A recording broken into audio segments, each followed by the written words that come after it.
իշխանություն մնար, մարդը պիտի նշեմացած լինի։ Սերժ Սարգսյանը իր 2 օր առաջվա ելույթում ցնցող փաստ էր։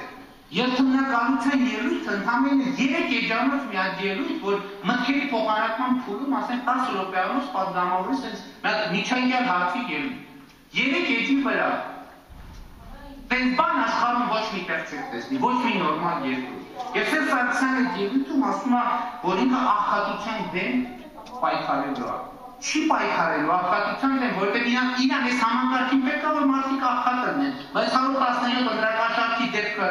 որտե՞ղ այդ աղքատությունից է։ Մարդը պետք է աղքատ լինի, որ տամեն 5000 դրամ տան, ասեն վայ աղբեր ջան, որ դու 5000 դրամ ունես, ուրեմն դու աղտված ես, ուրեմն գնանք քեզ ընտրենք։ Ասում արտագաղթի դեմ են պայքարելու։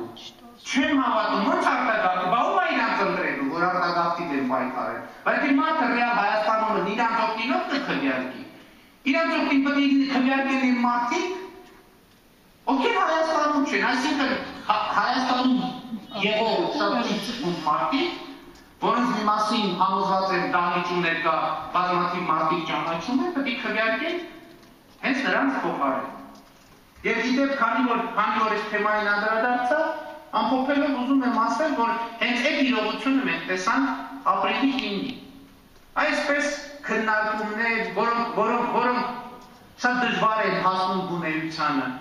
եւ ժողովուրդ, որը ուզում է սեփական երկրում ունենա իշխանություն։ Եվ ապրիլի 9-ին Ազատության հրապարակը լեգմեցում էր հենց դրա համար, որ ցույց տա, որ այդ իշխանությունը ժողովրդին չի ներկայացնում։ Եվ ուզում եմ ասել, որ անձամբ ես